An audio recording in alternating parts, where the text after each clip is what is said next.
अस्सलाम वालेकुम। ये बात करते हैं आज का जो नेक्स्ट टॉपिक है, वेरी नेक्स्ट टॉपिक हमारा जो है वो हमारा है, हम बात कर रहे हैं एम्पिरिकल फार्मूला के बारे में। तो बिस्मिल्लाह करते हैं, बात करते हैं एम्पिरिकल फार्मूला के बारे में कि क्या होता है एम्पिरिकल फार्मूला और उसको कैसे फाइंड किया जाता है और वो न्यूमेरिकल को कैसे सॉल्व करते हैं।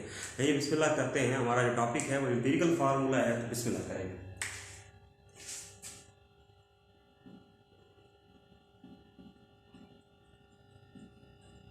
टॉपिक हमारा जो है कि वो है एम्पिरिकल फार्मूला। एम्पिरिकल फार्मूला क्या है उसको समझते हैं और उसकी बात करते हैं। जरा नोट कीजिएगा, एम्पिरिकल फार्मूला जो हमने देख रखा है उसके अंदर हम जो बात करने जा रहे हैं कैसे करेंगे। सबसे पहले हम एक एग्जांपल की बात करते हैं। हम एग्जांपल लेंगे, यहां पर मैं लिखता हूं बेंजीन। बेंजीन का जो मॉलिक्यूलर फार्मूला है वो होता है C6H6 होता है। अब ये जो फार्मूला है जो कि हमें ये बता रहा है कि कार्बन के अंदर बेंजीन के अंदर 6 कार्बन और 6 हाइड्रोजन है, तो that is called molecular formula. इसको कहते हैं मॉलिक्यूलर फार्मूला।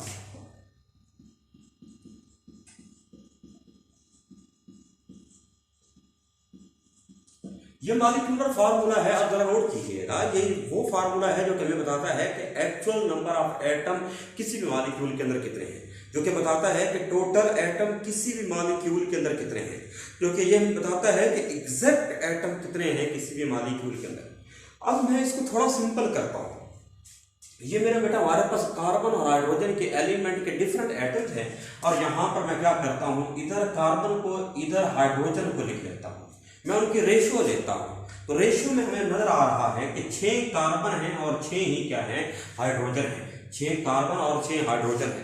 अब जब 6 कार्बन और 6 हाइड्रोजन है, मैं इस चीज को सिंपल करता हूं, तो सिंपल करने के लिए मैं इसको 6 से डिवाइड करता हूं। तो यहां पर जब मैं इसको 6 से क्या करता हूं, डिवाइड करता हूं, तो जो आंसर आता है वो बेटा आता है 1:1।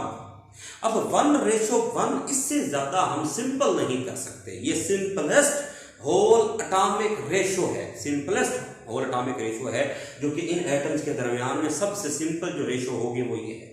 अब जरा नोट कीजिएगा, यहां पर मैंने लिखा कार्बन और यहां पर साथ में लिखता हूं H, मतलब एक कार्बन और एक हाइड्रोजन, तो that is called empirical formula. इसको कहते हैं empirical formula, the formula which shows the simplest whole number ratio of atom present between the atoms of different element is called empirical formula. करें example और करेंगे, फिर definition की तरफ चलते हैं। तो बिस्मिल्लाह करते हैं। यहां पर देखिएगा कि हमारे पास जो अगली जो बात कर रहा है वो नोट कीजिएगा, ग्लूकोज। हम ग्लूकोज की एग्जांपल लेने जा रहे हैं, जरा नोट कीजिएगा। ग्लूकोज का फार्मूला होता है C6H12O6। ग्लूकोज का फार्मूला है C6H12O6। इसके अंदर अब अगर हम देखते हैं तो इसके अंदर कार्बन भी हैं, हाइड्रोजन भी हैं, और अब की बार ऑक्सीजन भी आ गई है। इनकी रेशियो लेते हैं, तो रेशियो जो आएगी बेटा वो जरा नोट कीजिएगा। इनकी रेशियो आएगी 6 कार्बन है, 12 हाइड्रोजन है और 6 ही ऑक्सीजन है। अब मैं इसको सिंपल करता हूं, जरा नोट कीजिएगा। सिंपल करने के लिए मैं इसको 6 से डिवाइड करता हूं। जब 6 से डिवाइड करता हूं तो ये मेरे पास आंसर आता है 1:2:1 आता है। और अगर इसको मैं मॉलिक्यूल की शक्ल में, फार्मूले की शक्ल में लिखता हूं, जरा नोट कीजिएगा, ये बन जाएगा 1 कार्बन, 2 हाइड्रोजन और 1 ऑक्सीजन। तो इसका फार्मूला जो बनेगा वो बनेगा CH2O, यानी कि अब ये क्या कहलाएगा, एम्पिरिकल फार्मूला बन जाएगा, यानी कि simplest whole number ratio present between the atom of different element in a molecule is called empirical formula. तो जरा नोट कीजिएगा। अब मैं इसकी डेफिनेशन की तरफ चलते हैं। डेफिनेशन नोट कीजिएगा, the formula which shows the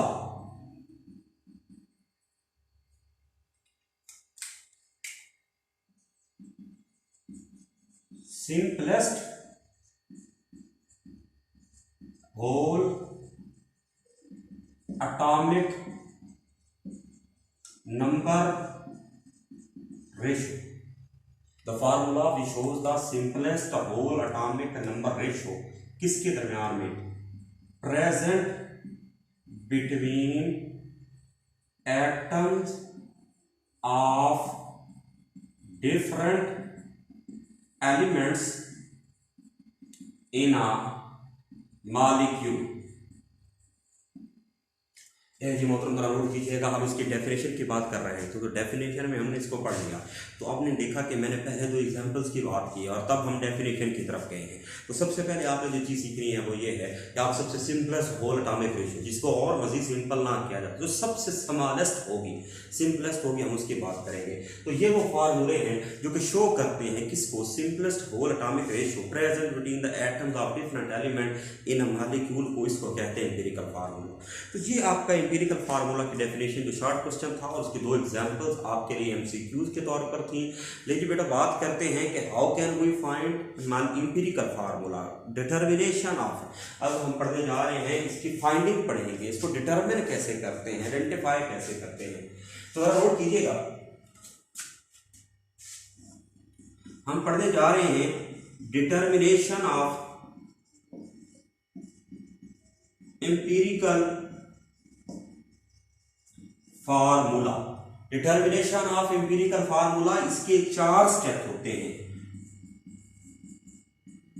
इसके 4 स्टेप्स हैं, 4 मरहले हैं, 4 मरहलों में ये बात होगी, जरा नोट कीजिएगा। एम्पिरिकल फार्मूला को मालूम करना, उसको हम 4 स्टेप्स के अंदर करेंगे। तो बिस्मिल्लाह करते हैं। मैंने यहाँ पर कोशिश कर रहा हूँ कि हम पहले एक स्टेप को पढ़ें और उसके बाद उसकी प्रैक्टिस करें और उसके बाद दूसरा स्टेप और उसकी प्रैक्टिस। इसी तरीके से हम जब बात करेंगे तो इंशाल्लाह ये बात क्लियर हो जाएगी। तो सबसे पहला, सबसे मैं सिंपल करके आपको बात बताऊंगा, या आपके लिए याद करना और पढ़ना आसान हो, बुक से भी थोड़ा आसान हो जाएगी। तो सबसे पहला आपका काम होगा find the percentage composition.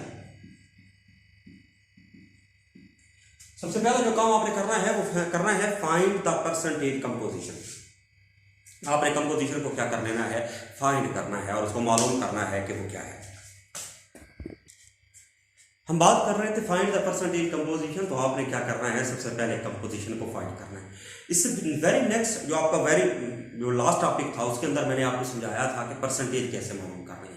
Mass of element divided by mass of compound multiply by 100। तो जरा नोट कीजिएगा, अगर आप इसको करना चाहते हैं, मैं यहाँ पर भी लिख देता हूँ कि परसेंटेज निकालने का तरीकाकार क्या होगा, mass of element divided by mass of compound multiply by 100।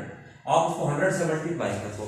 और अच्छी बात क्या है कि आपके इस सिलेबस के अंदर जितने भी एमसीक्यूज या लॉन्ग क्वेश्चन इन्वॉल्व हैं उनके अंदर आपको परसेंटेज कंपोजिशन दी हो, तो फाइंड द परसेंटेज कंपोजिशन आपको आती है। लेकिन अगर ना दी हो तो मालूम करने भी है। लेकिन यहाँ पर हमें इस एग्जाम्पल नंबर 3 की हम बात कर रहे हैं, यहाँ पर स्कॉर्बिक एसिड जिसको विटामिन सी कहते हैं उसको लिया गया है और वहां पर उसको सॉल्व किया गया है। तो जरा नोट कीजिएगा, तो उसकी परसेंटेजेस दी गई है। तो हमारे पास क्या है जी, परसेंटेज ऑफ कार्बन है, परसेंटेज ऑफ हाइड्रोजन है और परसेंटेज ऑफ ऑक्सीजन है। तो 3 चीजें हमारे पास है, परसेंटेज ऑफ कार्बन भी है, हाइड्रोजन भी है और ऑक्सीजन भी है।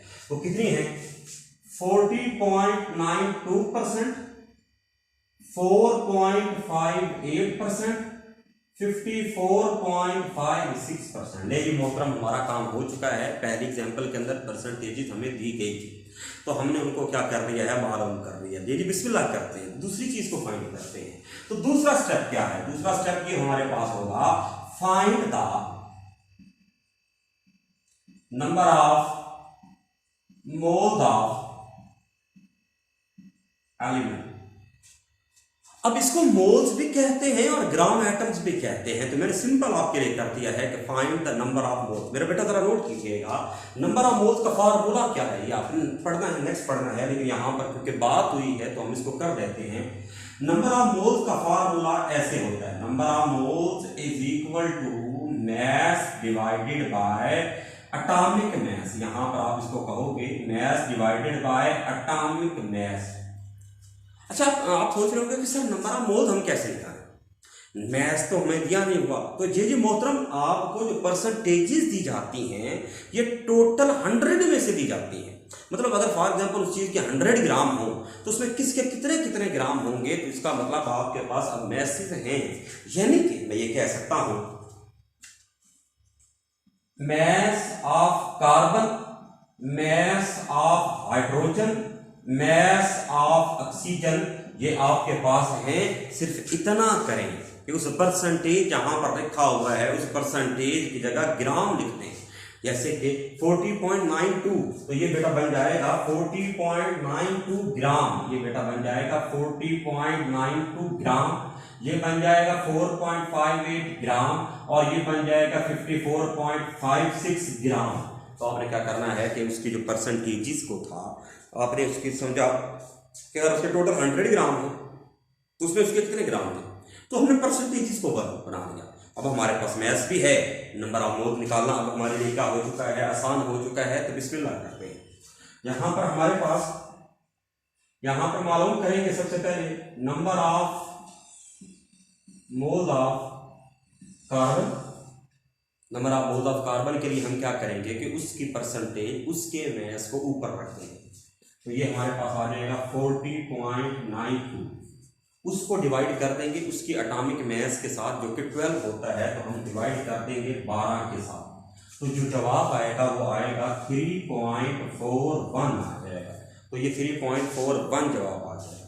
अब हमारे पास अगली जो चीज़ है वो number of moles of hydrogen है, अगर नोट कीजिएगा। अब हम क्या करते हैं, number of moles of hydrogen है तो उसकी परसेंटेज को, उसकी मास को हम ऊपर रख देंगे। तो यहां पर हमारे पास आंसर आ जाएगा number of moles of hydrogen, यहां पर हमारे पास है। तो यहां पर हम उसके लिए बेटा क्या करेंगे, 4.58 डिवाइडेड बाय हाइड्रोजन के एटॉमिक मास से उसको डिवाइड कर देंगे। तो ये आंसर आ जाएगा 1.008, जवाब आएगा 4.54 क्या आ जाएगा, जवाब आ जाएगा। अब इसी तरीके से number of moles of oxygen भी करने हैं। तो यहाँ पर हम करते हैं number of moles of oxygen की बात करते हैं। तो ऑक्सीजन के हमारे पास है 54.56 ग्राम, डिवाइड कर देंगे ऑक्सीजन का एटॉमिक मास जो कि 16 होता है, लेकिन हमारे पास आ गया 3.41। देखिए जी, बिल्कुल आसान सी बात है।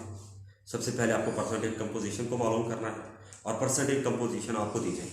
परसेंटेज कंपोजिशन अगर नहीं भी दी जाती तो वो भी कोई इशू नहीं है, वो भी आपको निकालना है। परसेंटेज कंपोजिशन के लिए आपने ऊपर मास ऑफ एलिमेंट, नीचे मास ऑफ कंपाउंड मल्टीप्लाई कर देना है 100 के साथ, आपके पास परसेंटेज कंपोजिशन आ जाएगी। नेक्स्ट स्टेप आपका होगा उनमें से उनकी परसेंटेजेस को देखते हुए नंबर ऑफ मोल्स को मालूम करना। उसके लिए उसने कहा है कि परसेंटेज जो आई है वो ऊपर और नीचे एटॉमिक मास से डिवाइड कर। मैंने आपके लिए बात ज़्यादा सिंपल कर दी, मैंने कहा कि आप नंबर ऑफ मोल्स को मालूम करें। अब नंबर ऑफ मोल्स जब आप मालूम कर रहे हैं तो उसका फार्मूला क्या है, ऊपर मास नीचे एटॉमिक मास, वही बात है परसेंटेज और एटॉमिक मास। तो परसेंटेज बनाने के लिए आप उस चीज़ को जो कि उनके परसेंटेजेस हैं उनके साथ ग्राम लिखें, तो आपके पास क्या आ जाएंगे, उनके मैसेज आ जाएंगे। अब आप उनके मैसेज को देखते हुए उनके नंबर ऑफ मोल्स निकाल लें, ऊपर मास नीचे एटॉमिक मास, आपके पास क्या आ जाएगा, आंसर आ जाएगा। लेकिन बिस्मिल्लाह करते हैं, अगली बात करते हैं। तो हमारा अगला काम जो होगा, तीसरा स्टेप क्या है, तो तीसरा स्टेप है टू फाइंड एटॉमिक रेशो। हमने क्या मालूम करनी है, एटॉमिक रेशो मालूम करनी है। तो एटॉमिक रेशो के लिए क्या करेंगे, जो सबसे छोटी वैल्यू होगी नंबर ऑफ मोल्स को, नंबर ऑफ मोल्स को क्या कर देंगे, नंबर ऑफ मोल्स जिसके जितने भी हैं, number of moles divided by, उसको डिवाइड कर देंगे, divided by small value of number of moles. तो हम बात कर रहे हैं to get to find the whole atomic ratio. Atomic ratio के लिए हम कर रहे हैं बात। यहाँ पर हम क्या करेंगे, नंबर ऑफ मोल्स को जितने मोल हैं उनमें से सबसे छोटी वैल्यू को पकड़ेंगे और उससे सबको क्या कर देंगे, डिवाइड कर देंगे और हमारे पास क्या आ जाएगा, आंसर आ जाएगा। तो बिस्मिल्लाह करते हैं, बात करते हैं to find atomic ratio. Number of moles को डिवाइड करना है तो एटॉमिक रेशो की बात करते हैं। यहाँ पर एटॉमिक रेशो जो हम देख रहे हैं, कार्बन है, यहाँ पे हाइड्रोजन है और यहाँ पर क्या है, ऑक्सीजन। मैंने उनको एक रेशो की शक्ल में लिखा है। अब उनके जो मोल्स हैं उनको पहले मैं लिख लूंगा। तो ये हमारे पास आ जाएगा बेटा 3.41 आ जाएगा, ये आ जाएगा 4.54 आ जाएगा और ये 3.41 हो जाएगा। अब जरा इमेजिन कीजिएगा, आपने क्या किया है, एटॉमिक रेशो में पहले उनको लिख लिया है, लेकिन अभी ये सिंपल नहीं है, सिंपलेस्ट करते हैं। तो सिंपल करने के लिए मैं सबसे छोटी चीज़ को, जैसे यहाँ पर हम कर रहे थे कि यहाँ पर 6 12 6 था तो हम उसको 6 से डिवाइड कर रहे थे, तो यहाँ पर हम उसको मेरे बेटा डिवाइड करेंगे सबसे छोटी वैल्यू इसके साथ डिवाइड करेंगे और छोटी वैल्यू मेरे ख्याल में आपको नजर आ रही होगी कि वो 3.41 है। तो जब इसको डिवाइड करेंगे तो 3.41 आ जाएगा, यहाँ पर भी 3.41 आ जाएगा और यहाँ पर भी 3.41 आ जाएगा। जब आप इसको हल करते हैं और हल करने के बाद आंसर आता है तो इसका आंसर आता है 1, तो इसका आंसर आएगा 1, इसका आंसर आएगा 1.33 और इसका आंसर आएगा 1। Now we have the atomic ratio. लेकिन आप जरा नोट कीजिएगा, मैंने आपको कहा था empirical formula is the formula which shows the simplest, सबसे सादा भी, लेकिन होल। होल का मतलब होता है मुकम्मल नंबर हो, यानी कि 1 2 3 पॉइंट में ना। तो आपके पास यहाँ पर अगर, तो फॉर एग्जाम्पल जरा इमेजिन कीजिए, अगर यहाँ पर आंसर होल हो जाता, मुकम्मल होल नंबर आ जाते, तो हम यहीं पर रुक जाते, चौथा स्टेप ना करते। लेकिन चौथा स्टेप हमें करना पड़ रहा है क्योंकि एटॉमिक रेशियो होल नहीं हुई। तो मोहतरम जरा नोट कीजिएगा कि आपने टू फाइंड एटॉमिक रेशियो, आपने सब मोल्स को जिसके जितने जितने भी थे, आपने सबसे छोटी वैल्यू से उसको क्या कर दिया, डिवाइड कर दिया। जब डिवाइड किया है, if you have the whole atomic ratio, अगर आपके पास एटॉमिक रेशियो आ गई और होल है, मुकम्मल है, तो आप रुक जाए, नेक्स्ट मूव ना करें। और जब मूव नहीं करेंगे तो वहीं पर आप जब रुक जाएंगे तो आपके पास जो आंसर आएगा वो अगर होल है तो ठीक है, नहीं तो फिर आपको चौथा स्टेप करना पड़ेगा। तो लेकिन बिस्मिल्लाह करते हैं, हम चौथे स्टेप की तरफ चलते हैं। अब हमें उसको होल बनाना है, खुद से हमारा जहन काम करना चाहिए, कोई रूल नहीं है, बस उसको आपने क्या करना है, मल्टीप्लाई करना है विद सूटेबल डिजिट। अब आपको इसको पूरी चीज को एक सूटेबल डिजिट के साथ क्या करना है, मल्टीप्लाई करना है, ताकि जब आप मल्टीप्लाई करेंगे टू गेट, तो तब आपको क्या मिलेगी, to get whole atomic ratio. जब आप उसको एक चीज नंबर से मल्टीप्लाई करेंगे तो आपके पास एक होल एटॉमिक रेशियो आ जाएगी। तो लीजिए मोहतरम बिस्मिल्लाह करते हैं, बात करते हैं इसकी। तो यहां पर हम इसको एक नंबर से मल्टीप्लाई करेंगे 1.33 और फिर क्या करेंगे। अब अगली जो चीज है ना, वो हमारा इस्तेमाल है दिमाग का, हिट एंड ट्रायल मेथड कहते हैं इसको, हिट एंड ट्रायल। हिट किया, लग गया, ठीक, नहीं लगता हम ट्राई करेंगे, फिर हिट करेंगे, फिर ट्राई करेंगे, फिर हिट करेंगे, फिर ट्राई करेंगे, जब तक ये हो ना।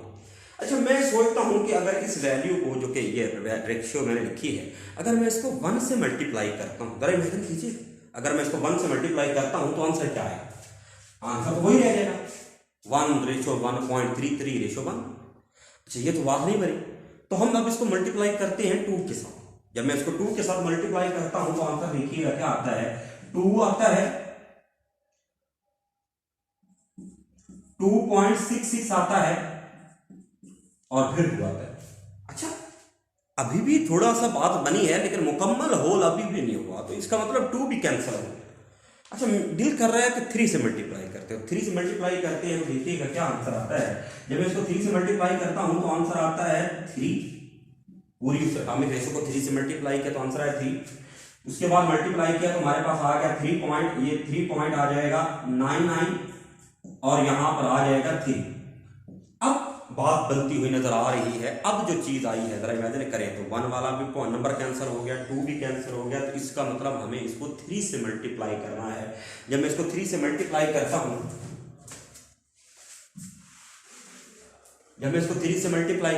तो मेरे पास जो आंसर आता है वो ये आएगा, 3 आ जाएगा, यहां पर 4 आ जाएगा और ये 3 आ जाएगा। लेकिन मोहतरम आपके पास अब होल, सिंपलेस्ट भी और होल भी एटॉमिक रेशियो आ चुकी है। अब आपके पास ये कार्बन 3 है, हाइड्रोजन 4 और ऑक्सीजन 3 है। अब सिर्फ इतना करें कि यहाँ पे लिखें कार्बन, यहाँ पे लिखें हाइड्रोजन और यहाँ पर लिखें ऑक्सीजन। आपका फाइनल रिजल्ट लिखने जा रहे हैं। जब आप ये लिख लेंगे तो वहां पर क्या करें, कार्बन के नीचे, क्योंकि एटॉमिक रेशियो उसी की आई है, वो 3 आई है, सिंपल है, तो वहां पर लिख दें 3। हाइड्रोजन के नीचे 4 लिख दें और ऑक्सीजन के नीचे 3 लिख दें। तो ये है एम्पिरिकल फार्मूला। किसका? ये एम्पिरिकल फार्मूला है हमारे पास, अस्कॉर्बिक एसिड विटामिन C का फार्मूला है। तो जरा इमेजिन कीजिएगा, हमने कहा था कि empirical formula is the formula which shows the simplest whole number ratio present between the atom of different element. The simplest whole number ratio present between the atoms of different element in a molecule is called empirical formula. मैंने उसको करने के 4 steps बनाए हैं। तो पहला step है find the percentage composition. Numerical में हमें दी हुई हमने दी find the number of moles. तो नंबर ऑफ मोल्स के लिए हम क्या करेंगे, नंबर ऑफ मोल्स के लिए ऊपर मैस नीचे बेटा एटॉमिक मैस लिखेंगे, ऊपर मैस नीचे एटॉमिक मैस लिख देंगे और जब इसको हल करेंगे तो परसेंटेजेस को ही मैस बना लेंगे और उनके एटॉमिक मैस हमें आते हैं। कार्बन का 12, हाइड्रोजन का 16 और ऑक्सीजन का जो है ऑक्सीजन का 16, हाइड्रोजन का 1.008, कार्बन का 1। ये जब हम कर लेंगे तो उसके बाद हमें एटॉमिक रेशियो चाहिए। एटॉमिक रेशियो के लिए इन मोल्स को हम तरतीब से लिखेंगे, रेशो बनाएंगे, उनको रेशो की शक्ल में लिखेंगे। तो सबसे छोटी वैल्यू से सबको डिवाइड कर देंगे।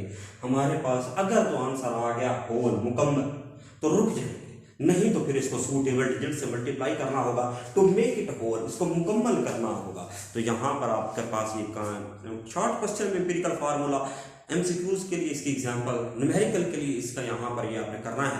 यहाँ तक आप इस बात को करेंगे, पढ़ेंगे, समझेंगे। यहाँ तक किसी का कोई क्वेश्चन हो तो कमेंट्स बॉक्स में जरूर पूछिएगा। यहाँ पे इसको शेयर, लाइक और सब्सक्राइब कीजिएगा। अल्लाह हाफिज़, अपना ख्याल रखिए।